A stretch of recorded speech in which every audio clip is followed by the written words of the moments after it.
Đỏ hay ấy? Đỏ đấy mà.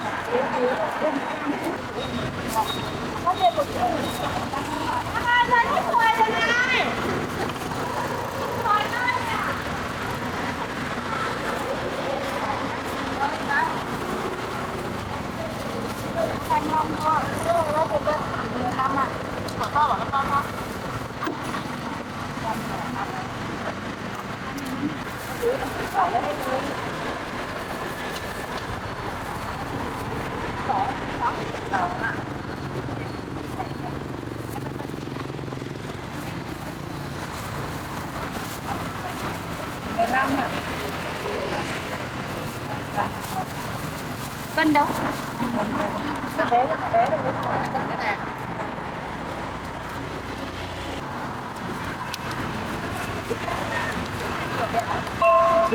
mang bao nhiêu em ơi? 15 ạ.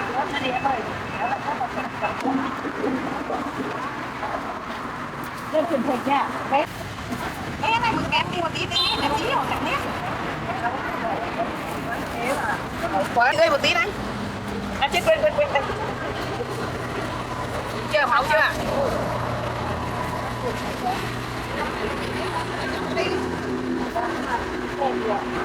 Đấy, cái này không hôm nay còn ngon nhưng mà cái này nó đi mua về rồi. Không mua nó còn đem ra để bán. Cầm ra đây hết em. Hết rồi. Lấy băng này ạ. Cái này đi. Không được tiền khoản đâu. Cái này ngon. Giờ em sợ non không? Non. Không thu non chẳng là bà xem bom ấy. Đấy á? Bà xem bom mà chưa còn bé hơn cái này cơ, một cười lắm nhưng mà ăn ngọt. Đây kia là có ngọt không? Đây là chuyển khoản để sống. Cái này ăn được, cái này ăn thì được chị ơi. Cái này của chị phần phải sống. Nên nếu mà ăn thì ăn cái quả như này rồi. Cô chỉ lấy bằng đấy.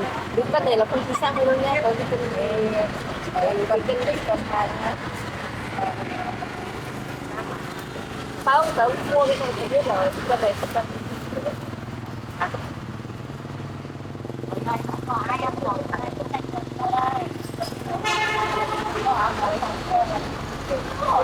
Còn xoài không? Cái gì cân đấy đấy. Cân hả? Có ăn, nhưng mà chưa bắt lấy quả này mà cân đấy. Cân 2, cái này là cân. Cái này nhiều hơn một quả, phải rồi.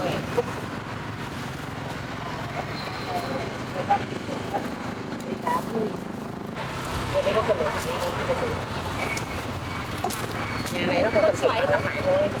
Biết rồi. Hả?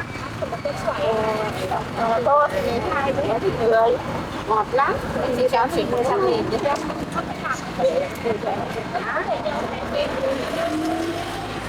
Vấn đề là bây giờ cái ở đây hôm nay là Có tiền 100.000 đây mua 100.000 nhá. Cái gì? Ừ, cái bên mẹ về bây giờ. Cái đó trả thêm tí nữa, em về đó. 18.000 của chị 18.000 là Nó có kinh nghiệm nó mang tiền đi chợ.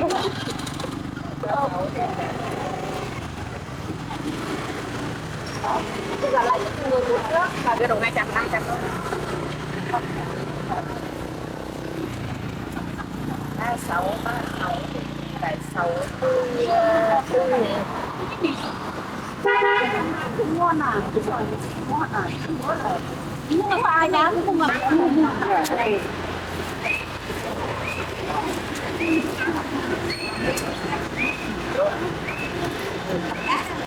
Con hay không thôi. có to bọn này cũng quản thì họ lấy có to Quả này là xoài gì đấy bà? Xoài đó. xoài về xoài tiếp Nó phải được. Mình sẽ nó vào đó thì cái ăn được không có chua thì sẽ lúc mà ăn rất luôn. cái này có chua em ăn rồi. Nó nếp thì kẹp kẹp nó là sao không em vừa đấy rau ở đâu nhỉ? Đây đây ui giời. Em mình lấy cầm mua rồi còn một bé tí. Bác thì một phân bé này là hai cần bé, quả này là cần bé. Quả này bé không bé. Quả này phải bé nhỉ? Một cân. Bé xấu cũng không là bài đấy. Bỏ trên bao thôi. Có hơn thì 2.000 đâu, cái kia của bà nào em mua rồi.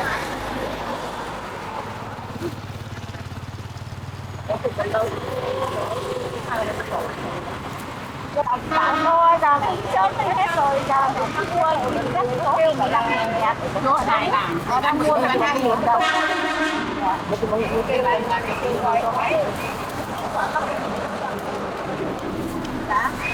Nếp kẹp có tí bằng này hột nhưng mà thịt đâu để mấy ngày da nó ngọt đi nhưng mà nó thơm lắm ngọt lắm bao tiền một cân không xấu chỉ nó không có thôi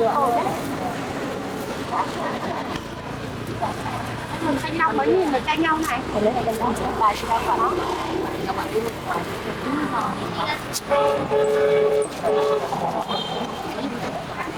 cái này ghép đẹp nha. Cái này con nếp không? Cái này còn ép này, còn này con nếp ạ. Xoài Tân Cư thì ngay Cái quả này mấy khối mới bỏ ra này hẹp vào đấy. đâu thêm một nó bị ngọc thôi. Cái đầu mất rồi đấy.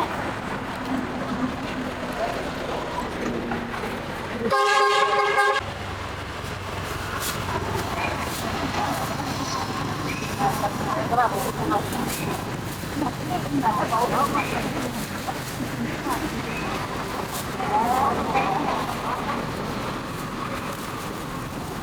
Bà không có túi đâu còn đấy là hết rồi đấy phải không?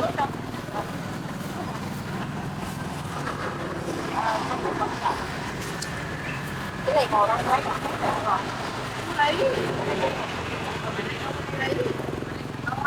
ô nó mới là đồ đà xả em còn ngon nó cũng xanh này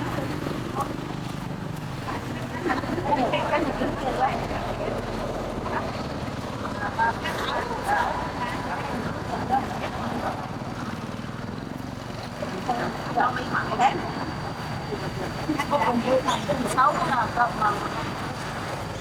mà cũng cần mấy quả đó nó hai người 50.000 nhỉ? Đâu quả đó. Rất là ngon rồi thế. 2.000. Cái này phải đem thêm con nữa. Cô thì mà cái tiền gần luôn. Còn 13, 12 này.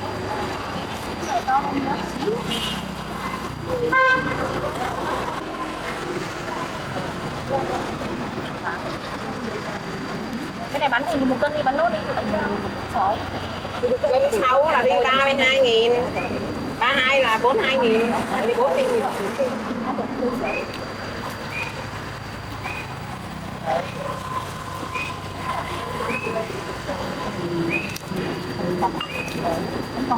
2714 đến 10.000.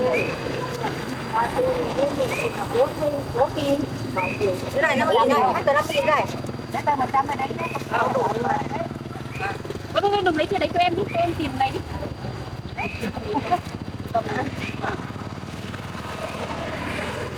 Đây thôi đi. Đi 2 cân chả là 30.000 à?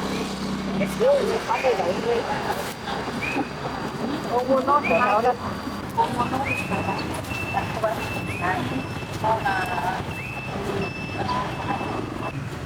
Vâng. Bà cứ đưa đây con 50.000 đến 60.000 đây con dùng đâu này.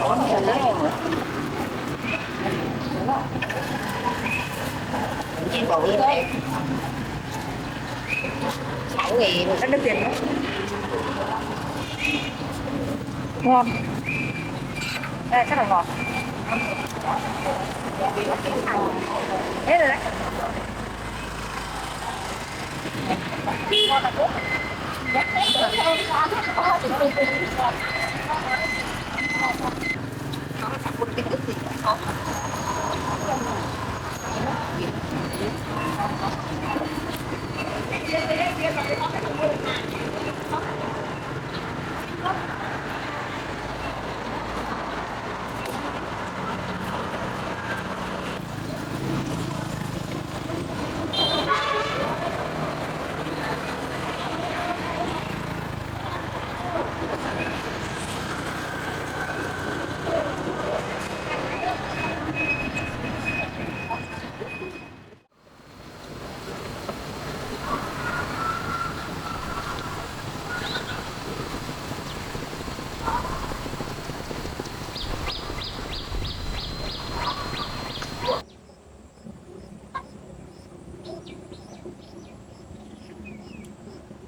Chào con đi làm đó rồi.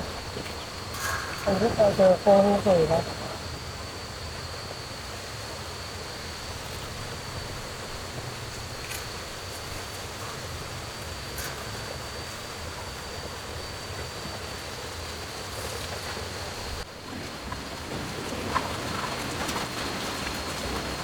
Đúng rồi. Rồi còn nhạc cũng được. Họ nhận được con số. Chắc phải ngồi đây chờ. Tôi quay về đấy được.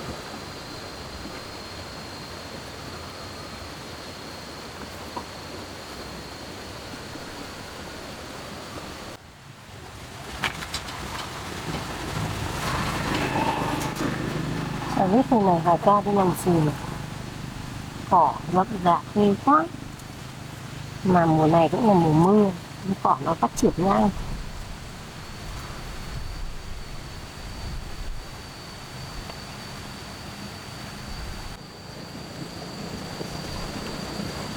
Hồng bọn nhỏ cũng đi đâu mà. Hôm nay cuối tuần mà vắng thế. Chẳng thấy biết con chúng đâu.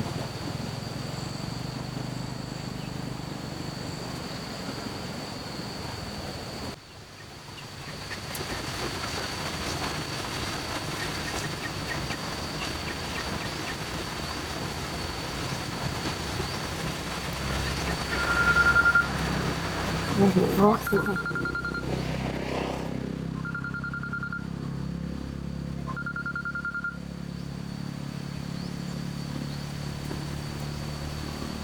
Alo. Biết rồi. Mẹ cũng đang đi hỏi Hoài ca đây.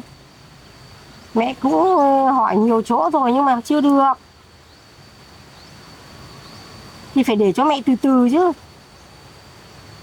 Làm sao mẹ mà mẹ hỏi một ngày hai mà được.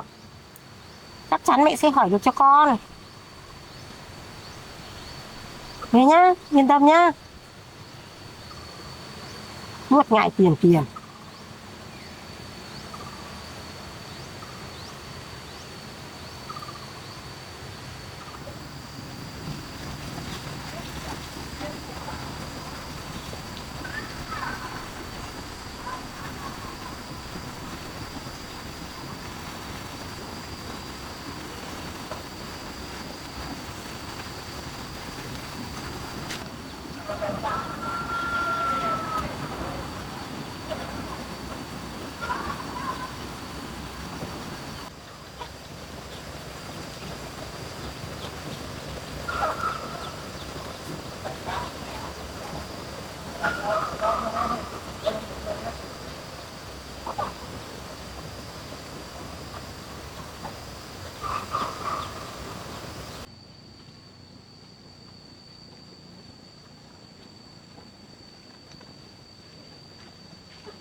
Cháu chào bác ạ.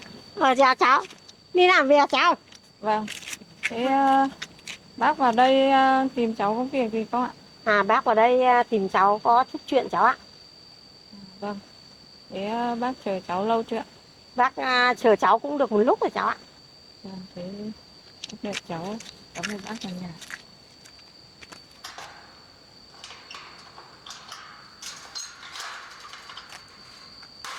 Cảm ơn bác.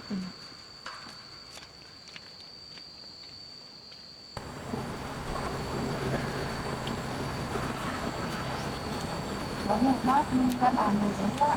Đây quả là dập quá cháu nhỉ? Mưa gió cỏ thật quá.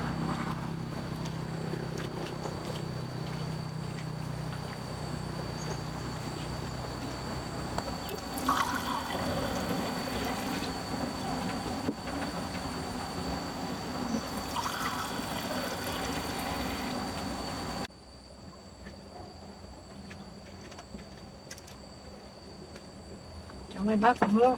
Thế bác. Mà bài ca này, hôm nay cuối tuần nghỉ mà Hùng nó cũng không về à cháu? Dạ, anh Hùng đi có việc rồi ạ bác ạ. Sáng nay cháu thấy anh có nói với cháu là đi thanh toán tiền cho chủ đồi ấy bác. Thế à? Vừa rồi hai đứa bảo đi du lịch thì có vui không cháu? Dạ, rất là vui bác ạ. Có đi được nhiều nơi không? Cũng đi được khá nhiều nơi. Thế hai đứa về lâu chưa mà chẳng thấy Hùng nó ghé qua nhà? Dạ, chúng cháu cũng về được 2-3 ngày rồi bác ạ. Mà kiểu nghỉ cũng lâu ấy nên là về nhà thì nhiều công việc anh Hùng phải giải quyết nên là chắc chưa có thời gian để ghé qua nhà thăm bác ạ. Thì trời chắc vui lắm chứ nhỉ? Dạ, vâng ạ. Ở đấy vui lắm bác ạ. Nhiều trò chơi với lại nhiều cảnh đẹp nữa. Cháu và anh Hùng đi thật sự là đợt này thấy rất là vui và thoải mái bác. Thế vừa rồi hai đứa đi du lịch ở tận đâu cháu? Dạ, cháu đi du lịch ở chỗ biển Hạ Long bác ạ. Rồi Việt Hạ Long bác nghe nói là sầm uất mà đẹp lắm, nhưng mà bác chỉ biết ước thôi, chứ còn bác chưa được đến đấy bao giờ. Bác cũng ghen tị với cháu quá. Bác từng này tuổi rồi mà chẳng bao giờ thằng Hùng nó cho bác đi du lịch cả, mà cháu được đi thế thì mãn nguyện quá rồi. Dạ, có gì đâu bác. Khi nào anh Hùng rảnh có thời gian thì anh ấy sẽ đưa bác đi du lịch sau bác ạ. Thế mà hai đứa đi mà cũng đi du lịch mấy ngày về mà cũng chẳng có mua quà gì cho bác. Dạ, vâng, tại vì bọn cháu ấy thì cũng có ít tiền nên là cũng có mua đồ gì về đâu bác. Ở khu du lịch đấy thì nhiều đồ đẹp lắm, nhưng mà giá thành thì nó lại khác ở chỗ mình, nó đắt đỏ lắm bác ạ. Có rất nhiều đồ đẹp mà anh Hùng cũng bảo là mua cho cháu để làm kỷ niệm, nhưng mà cháu lại bảo thôi anh không phải mua nữa tại vì là rất đắt đỏ các ạ. Với lại đi chơi thì rất là nhiều trò chơi, nhưng mà chúng cháu cũng chỉ dám chơi những trò chơi vừa tiền thôi, còn những trò chơi đắt tiền ấy thì chúng cháu cũng chưa được đi đâu bác ạ. Ừ, thế vừa rồi có cho hai thằng bé đi cùng không cháu?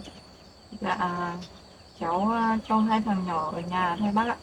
Tại vì đường xa ấy, nên là cháu và anh Hùng quyết định là cho hai thằng nhỏ ở nhà thôi. Thì hai thằng nhỏ say xe nữa nên là đưa hai thằng nhỏ đi cũng mệt bác ạ. Ừ đúng đấy, cháu quyết định thế là đúng. Bởi vì hai thằng thì tháng nó còn yếu ấy, nó còn nhỏ thì không cho nó đi là phải. Bởi vì là đi mà say tàu say xe ấy thì số lên dưới mà ốm ra ấy, thì là hai đứa mất vui ra. Dạ vâng ạ. Mà bác ơi, hôm nay bác đến đây tìm cháu và anh Hùng có việc gì không? Bác đến đây cũng có chút chuyện. Bác chủ là bác gặp Hùng, nhưng mà Hùng không ở nhà thì bác gặp cháu cũng được. Bác muốn hỏi hai đứa cho bác mượn một ít tiền. Bác cũng hỏi khắp nơi rồi chẳng được. Bác về thì bác đầu tư vào à, công việc. Cháu có thì đỡ bác không được không? Thế bác đầu tư vào việc gì mà cần đến tiền ạ? Tại vì từ trước tới giờ cháu không thấy bác làm việc gì đâu ạ. Chẳng là thế này cháu. Nói ra thì cũng xấu hổ. Bác có thằng con riêng ấy. Từ vừa rồi đây bác đi làm ấy. Thì nó đã thất lạc nhiều năm, bác đi làm bác lại gặp lại được nó. Thì bây giờ bác cũng cho nó về gần đây. Thì nó cũng đang cần một số tiền. Mà người mẹ như bác ấy, mà không cưu mang nó thì chắc hẳn là bác sẽ ân hận suốt đời. Cho nên là bác cũng đến đây là mong cháu cố gắng giúp đỡ bác, cho bác vay một khoản tiền để bác cứu nó. Thế là bác tìm thấy người con trai của bác ạ. Tại vì là anh Hùng bận nhiều việc quá. Thấy anh kể với cháu là bác còn dẫn một người về, bảo là con trai thất lạc của bác, nhưng mà cháu cũng chưa được hỏi rõ ràng là như thế nào. Cái người con trai của bác đấy cần tiền để làm gì ạ? Câu chuyện thế này cháu ạ. Nó thì cũng vướng vào nợ nần một khoản tiền. Cho nên là bác mà có đến hỏi Hùng ấy thì chắc chắn là nó sẽ phản đối bác, nó sẽ không bao giờ là cho bác vay. Thì hôm nay bác ở đây thì bác cũng muốn cháu giúp đỡ bác, cho bác vay một khoản tiền nhỏ. Bác là người mẹ không nỡ lòng nào mà đứng nhìn con nó bị cảnh nợ nần chồng chất như thế, mà người mẹ này đang tâm để bỏ nỡ nó thì không lòng nào. Cho nên là bác cố bác cứu mang nó thì cháu có tiền để giúp đỡ bác, cho bác vay một ít có được không? Bác cũng chỉ biết trông chờ vào cháu thôi, bác chẳng biết là nhờ cậy ai. Thì cháu cố gắng giúp bác có được không? Bác biết là khoản tiền đấy đối với cháu là chắc chắn là cháu có. Dạ, cháu không có tiền đâu bác ạ. Thôi cháu cố gắng giúp đỡ bác đi. Bây giờ bác cũng chẳng biết đi đâu mà vay đâu nữa, thì cháu cố gắng giúp bác. Thì cho dù cháu bác phải quỳ cháu rồi bác xin cháu cố gắng giúp bác đi. Với bác có gì từ từ nói lại, bác đừng làm thế, cháu khó xử lắm. Bác cứ ngồi đây đi, bác cứ ngồi xuống này. Thật sự là cháu chuyện này mà anh Hùng biết thì sẽ vạ lây đến cả cháu đấy bác ạ, nên là cháu không cho bác vay được đó. Cho nên là bác mới bảo cháu là đừng cho thằng Hùng nó biết. Thì cháu cố gắng giúp đỡ bác. cháu thấy bác như thế này thì cháu biết là bác thực sự rất là cần tiền, nhưng mà cháu không có đâu bác ạ. Tại vì là vừa rồi ấy, anh Hùng cũng đầu tư vào công việc mới, cũng mở xưởng. Với lại chắc bác cũng chưa biết, chưa nghe anh ấy kể là vừa rồi anh ấy có mua ô tô cũng đang nợ ấy, nên là cháu cũng giúp hết tất cả số tiền của cháu tích góp được cho anh Hùng rồi. Thực sự bây giờ cả cháu và anh Hùng đều không có tiền đâu bác. Là cái ô tô trắng trắng ấy, mà nó đều vẫn để ở nhà đấy phải không cháu? Dạ vâng ạ. Bác không hiểu nổi. Thực sự là hai đứa rất là giàu có, mà trong khi đó mà bác chỉ đến vay mượn một số tiền nhỏ nhoi thôi, nhưng mà hai đứa không cho mượn. Trong khi đó hai đứa sống cuộc sống rất là sung sướng, ô tô nào rồi là xe máy nào đều có, phương tiện đi lại rất là thuận tiện. Với lại là đi du lịch chỗ nọ chỗ kia khắp nơi. Thế mà bác đến bác hỏi mượn một ít tiền nhỏ nhoi. Thế thằng Hùng nó không coi mẹ ra người mẹ này ra gì nữa à? Mà mẹ chỉ có mượn một số tiền như thế mà không cho vay. Dạ bác cứ bình tĩnh bác ạ. Thực sự là cháu và anh Hùng không có tiền đâu bác ạ. Tại vì mua ô tô thì cũng chỉ phục vụ công việc của anh ấy, hay đi lại thì trời nắng mưa thất thường thì anh ấy phải mua thôi bác ạ. Với lại đi du lịch ấy thì sau những ngày làm việc mệt mỏi, với lại một năm làm việc quần quật rồi thì chúng cháu mới dành ra một chút thời gian để đi thư giãn, nghỉ ngơi thôi bác ạ. Nên là bác đừng suy nghĩ như thế ạ. Chúng cháu cũng dùng những số tiền này chỗ nọ đắp chỗ kia, nên là cũng còn vay mượn với lại nợ nần lắm. Nên là bác đừng hiểu lầm là chúng cháu có tiền bác ạ. Mọi chuyện không như bác nghĩ đâu bác ạ. Bác đừng hiểu lầm bọn cháu. Bây giờ cô có cho tôi vay hay không thì bảo. Chứ còn mà trong khi đó mở xưởng này, mua ô tô này, đi du lịch này, đi khác nơi. Thế mà tôi chỉ muốn vay mượn một số tiền nhỏ nhoi như thế mà cô nhất định không cho tôi vay. Bây giờ cô về sau con cô lớn, cô sẽ hiểu. Cô cũng như tôi thôi, cũng phải cưu mang người con thôi, chứ không ai thì bỏ bê người con như thế được đâu cháu ạ. Dạ bác phải tin cháu chứ ạ. Cháu nói thật là cháu không có đâu. Hay là bác đợi anh Hùng về rồi bác nói chuyện này với anh ấy để anh ấy đi vay mượn cho bác. Tại vì cháu là thân phận cô gái nghèo ấy, nên là cũng không ai cho cháu vay mượn đâu. Giờ chỉ có anh Hùng mới giúp được bác thôi bác ạ. Tôi hỏi cô, chứ còn nói thằng Hùng làm cái gì? Thằng Hùng không bao giờ nó đồng ý để nó giúp đỡ tôi cả. Bởi vì thằng con trai tôi nó về, mà tôi hỏi nó để cho nó ở đấy, nó cũng không cho ở. Thế bây giờ thằng con trai tôi phải ra ngoài ở trọ kìa, tôi phải cho tiền nó ra thuê trọ kìa. Làm sao mà nó đồng ý để nó giúp đỡ tôi? Cháu thấy anh Hùng nói cũng đúng mà bác. Bác nên cần chú ý và xác thực danh tính của người con trai bác đi bác ạ. Lại cần cô phải dạy tôi à? Con tôi hay không là tôi biết chứ, làm sao mà cô phải dạy tôi? Thực sự là cháu không có ý đấy đâu bác ạ. Bác cũng nên tin tưởng vào lời anh Hùng nói và cân nhắc lời anh Hùng nói. Tại vì xã hội bây giờ nhiều kiểu lừa lọc ấy, nên là bác cần phải cân nhắc vào bác ạ.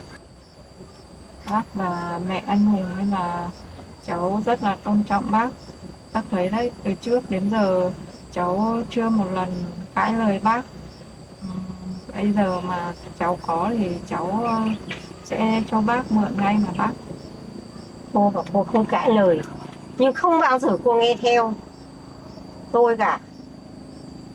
Tôi nhầm nữa, bởi vì tôi đã cho thằng Hùng nó theo đuổi cô. Cô là con người như thế nào bây giờ tôi mới hiểu. Tôi chỉ có vay một chút tiền nhỏ nhặt như thế thôi, nhưng mà cô cũng không giúp đỡ. Cô biết con trai tôi nó sống khổ sống sở, từ bé nó đã không được ôm ấp vòng tay mẹ được như thằng Hùng. Bây giờ đến lớn nó về để nó dựa dẫm vào mẹ chỉ một chút thôi mà cô cũng không giúp đỡ. Dạ, thực sự là cháu không có, nhưng mà bác không cảm ơn cháu ạ. Quá thất vọng với cô đấy cô ạ. Dạ, cháu xin lỗi bác. Mong bác hãy hiểu cho cháu ạ. Mà bác ơi, hình như anh Hùng về rồi bác ạ. Ôi thằng Hùng về à? Chuyện này phải giữ kín nhá, đừng nói gì với nó nhá. Dạ, vâng ạ. Cháu sẽ không nói cho anh ấy biết đâu ạ. Cháu mời bác uống nước ạ.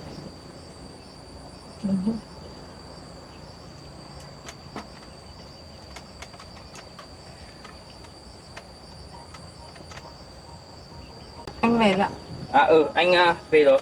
Con chào mẹ.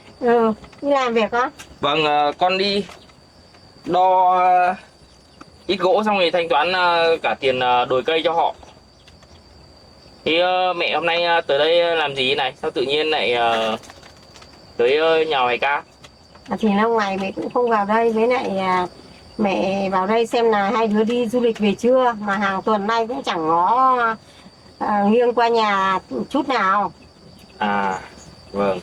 Con thì về được 3 ngày rồi. Do công việc nghỉ mất mấy hôm đi du lịch. Nên là con cũng nhiều việc quá, làm ngày làm đêm cũng chả xong được. Thì mấy không về qua nhà thăm mẹ được. Mẹ cũng thông cảm, con đi du lịch về cũng chả có quà gì biếu mẹ, chả mua được cái gì để về cho mẹ cả. Thôi mẹ cũng chẳng cần quà đâu con ạ, mẹ già rồi. Vâng, thì lần sau con đi con sẽ mua cho mẹ sau. Đợt này đi cũng khá là khó khăn nên là con cũng chả mua sắm được cái gì. Thôi tiết kiệm là ấy con ạ. Thế mẹ công việc ở nhà thế nào rồi? Cái anh chàng con trai của mẹ bây giờ như thế nào rồi? Nói chung là em nó vẫn ở ngoài nhà trọ đấy con ạ. Nó không về nhà đâu. Mẹ ở nhà một mình đâu. Vâng, thì mẹ không được cho cậu ấy về nhà đâu, con không đồng ý cho cậu ấy về đâu nhá. Em nó ở ngoài trọ mà con. Con đã dặn mẹ rồi, mẹ không được cho cậu ta vào nhà mình ở đâu. Người lạ như thế con không muốn cho vào nhà mình ở. Đấy, xong rồi cái thứ hai là xác minh, thì mẹ xác minh đến đâu rồi? Có phải đấy chính xác là con ruột của mẹ không? Con yên tâm đi. Con ruột của mẹ mẹ biết chứ. Nó là con ruột, nó là giọt máu của mẹ mẹ biết chứ. Riêng cái khoản đấy con không phải lo. Thôi được rồi, mẹ cứ theo ý của mẹ mà mẹ làm, miễn là không đụng chạm với kinh tế gì của con là được. Đừng có vay mượn lung tung xong là đến lúc mà như thế nào con không cứu được mẹ đâu. Con cứ yên tâm. Bác ơi, những lời anh Hùng nói đúng đấy, bác nên chú ý và nghe lời những điều anh Hùng nói với bác ạ. Tôi biết rồi. Hay bác cháu vừa nãy nói những chuyện gì rồi? Mà anh thấy có vẻ khuôn mặt hai người có vẻ căng thẳng đấy. Dạ, không có chuyện gì đâu anh ạ. Bà chỉ vào đây để thăm hỏi chuyện mình đi du lịch thôi ạ. Mẹ cũng chỉ vào đây hỏi những chuyện chuyến hai đứa đi du lịch thôi mà. Thôi không có gì thì mẹ đi về đấy. Mẹ cứ vội vàng kiểu gì đấy, bình tĩnh nhé nào. Thôi mẹ về nhé.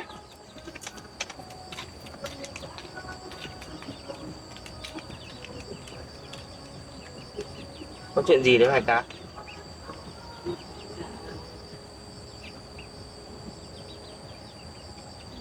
Sự là bác ấy vào có một chút chuyện anh ạ.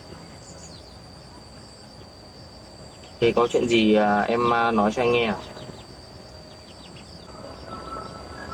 Dạ, chuyện này thì bà cũng vừa nói với em là không kể cho anh, nhưng là em thấy chuyện này thực sự là rất quan trọng, nên là em sẽ nói cho anh biết.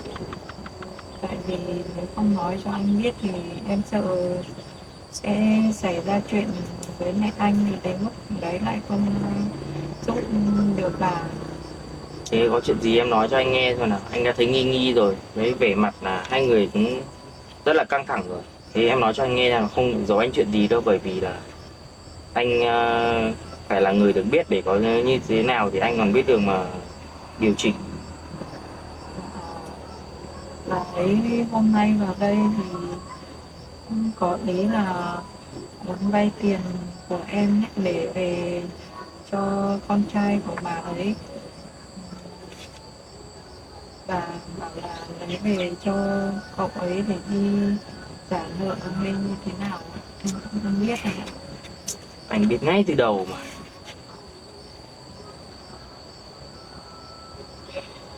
Anh Thế em trả lời như thế nào? thì em vẫn nói là không có đâu anh ạ, em cũng không cho bà vay đâu. Em cũng có quên bà là về nói qua với anh Hùng xem nếu mà anh ấy thấy hợp lý thì anh ấy sẽ đi vay mượn cho bà. Nhưng mà bà ấy nhất định là không đồng ý kể cho anh, thì anh cứ bình tĩnh đi anh ạ. Anh còn nhiều việc bây giờ mà anh nóng giận với lại suy nghĩ nhiều lại đổ bệnh ra thì không được, nhưng mà anh cứ bình tĩnh anh ạ. Chứ anh không biết phải nói với bà thế nào nữa. Anh đã thấy nghi ngờ từ lúc gặp cái người con của bà đấy. Từ lần đầu gặp anh đã thấy tỏ ra là không ổn rồi. Bây giờ lại vừa nhận ra nhau, xong đã tiền với nhau thế này, mà còn chưa xác minh được có phải là đấy là con ruột, con đẻ của bà hay không, mà bà đã như thế rồi. Rất dễ tin người thôi. Anh cứ bình tĩnh là đến gặp bà mà hỏi han bà giải quyết cho ổn thỏa anh ạ. Anh cũng đừng nóng giận mà tức giận để nói với bà thì cũng không giải quyết được chuyện gì đâu anh ạ. Anh về anh nhẹ nhàng hỏi bà xem câu chuyện như thế nào, rồi có gì thì anh từ từ giải quyết ạ. Anh mặc kệ, anh đã nói như thế rồi, không nghe thì anh cũng sẽ không bao giờ quan tâm đến nữa. Bây giờ anh không sợ bà cắm nhà cắm đất nữa rồi. Sổ của anh đã cầm hết rồi, anh đã để hết trong két và anh đã khóa ở trong két rồi. Anh là người cầm chìa khóa két rồi. Anh không sợ bà lấy sổ đất, sổ nhà đi để cắm nữa. Bây giờ bà kể cả có đi vay ở đâu thì chắc họ cũng không cho vay đâu.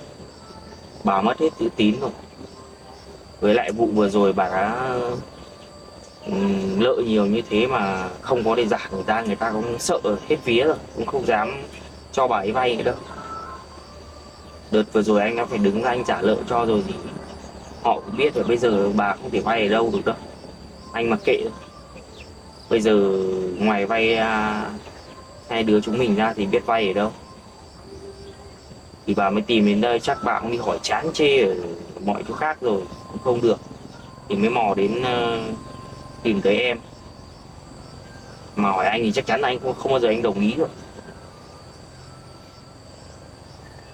Anh đã dặn dò kỹ rồi, bằng này tuổi đầu rồi, có tuổi rồi, phải sống làm sao nhìn trước nhìn sau, đừng có dễ tin người quá rồi mà vẫn không nghe lời anh.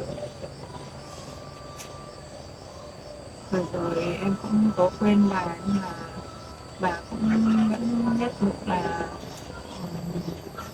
tin tưởng cậu ấy là con của bà, và chắc chắn là điều đó nên là bà mới cố gắng để giúp đỡ cậu ấy anh ạ. Anh cũng biết bà chắc chắn là khẳng định như thế mà, còn dạo vừa rồi từ hôm anh đi du lịch đến giờ ấy, anh đã nói với bà rồi, bảo là không được cho cậu ấy đến nhà để ở. Anh cũng không biết là bà có cho cậu ta đến không. Vừa rồi nói thì bảo là thuê nhà trọ, nhưng mà anh cũng rất là nghi ngờ, cũng không biết là cậu ấy có đến nhà để ở không, hay là lén lút để cho cậu ấy vẫn ở đấy. Thực sự là không còn cách nào để nói được bà. Anh sắp xếp công việc không là hôm nào rảnh thì anh thử về qua nhà xem bà như thế nào, biết đâu bà lại nói dối anh thì sao. Để đầu giờ chiều anh đi làm xong thì anh qua đấy, đằng nào cũng tiện đường đi tới cơ quan thì anh qua đấy luôn. Hôm nay là chủ nhật nhưng mà chiều nay anh vẫn phải có việc để tới cơ quan, thì chiều qua thì anh dễ vào. Thế Hoài ca sáng nay đi làm gì vậy em?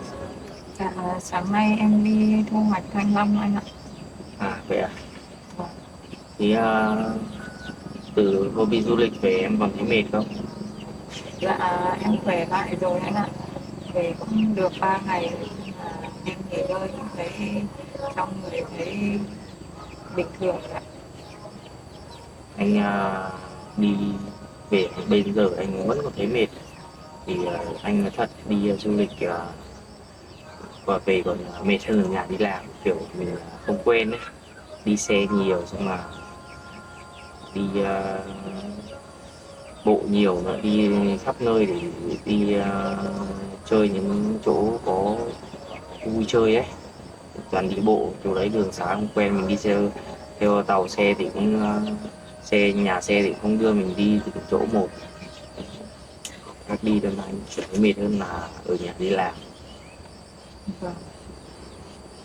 Em nghĩ là vừa đi chơi mệt với lại về nhà anh còn nhiều việc phải suy nghĩ nữa nên là anh vẫn chưa lại sức được, còn em thì chỉ đi lao động chân tay thôi nên là thấy sức khỏe bình thường đấy anh ạ. Và anh ơi, Sao vậy em? hay là anh dạy em cách phát máy để phát cỏ nhé, tại vì anh nhiều công việc ấy thì em cũng muốn học để phát giúp đỡ anh, không thì đợi anh nhiều công việc thì về họ lắm quá không phát được.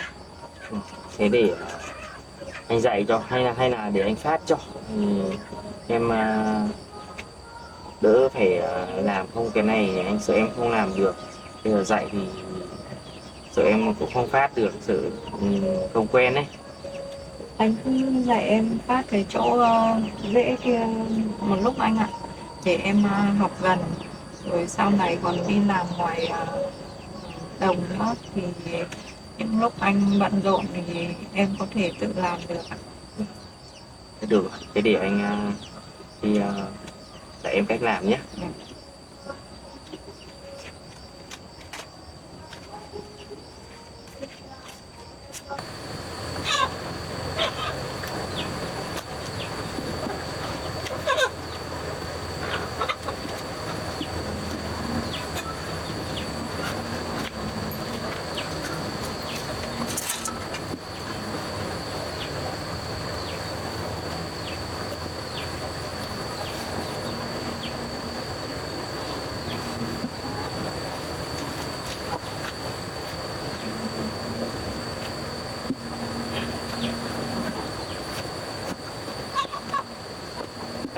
Đây về đây em phải để máy để lâu, em phải bơm cái xăng lên trước nhé.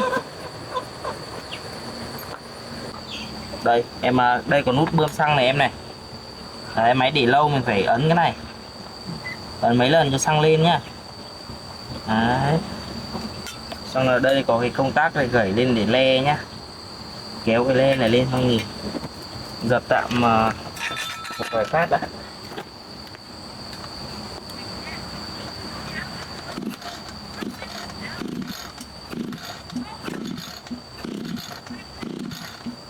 Rồi, thế là xăng lên, bây giờ em hạ cái này xuống. Em bật công tắc lên. Đấy, để anh phát thử cho em nhá.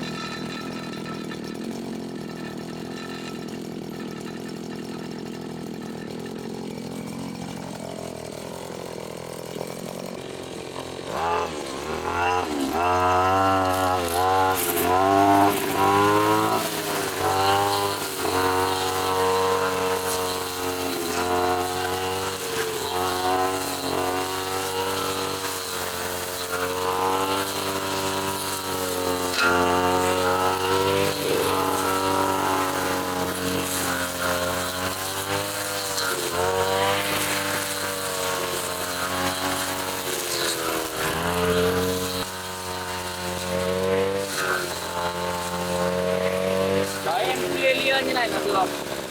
Lia như này là không chậm chậm thôi để giữ không ấy là được.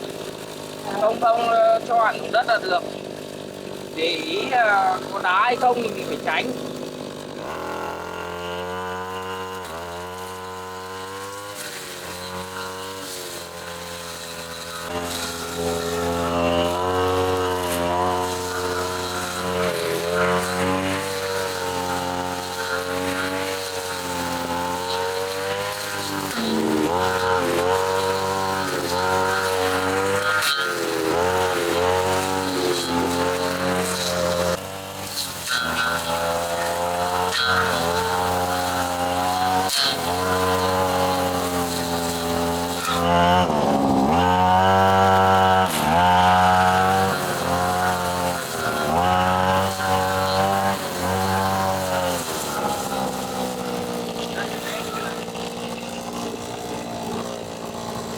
Cứ phát chậm chậm đấy nhỉ.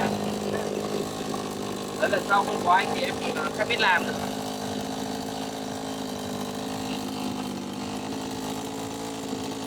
Ga lên đấy, bóc cái này vào ga rồi.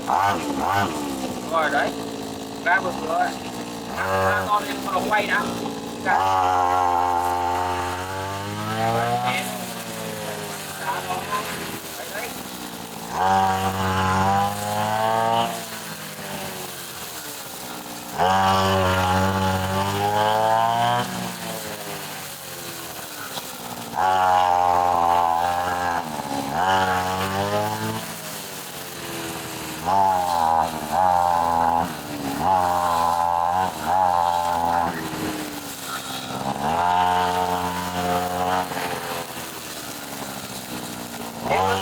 Đừng để nó ấy hẳn, em cứ phải ga đều đều cho nó quay đều vào.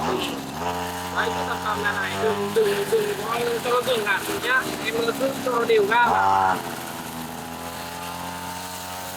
Đấy, cứ thế.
Tắt máy đi mà.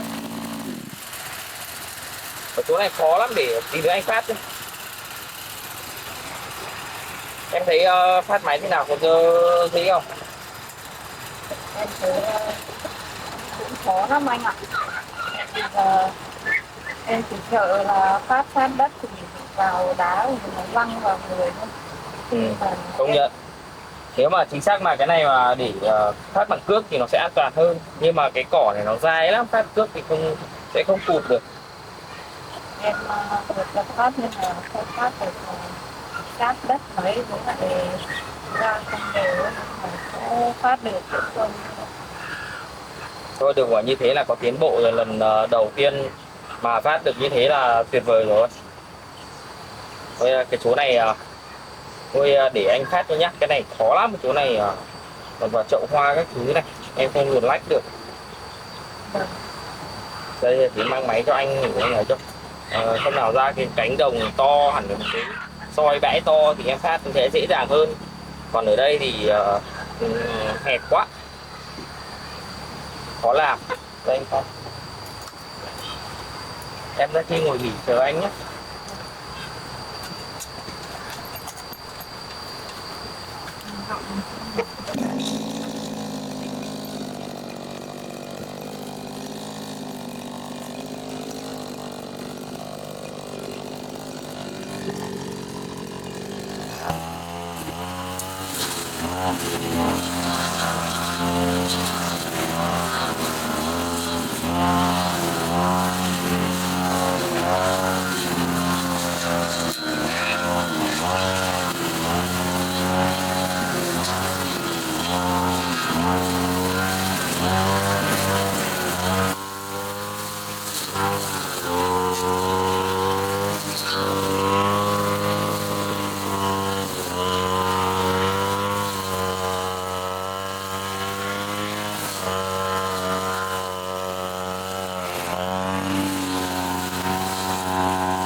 Ah.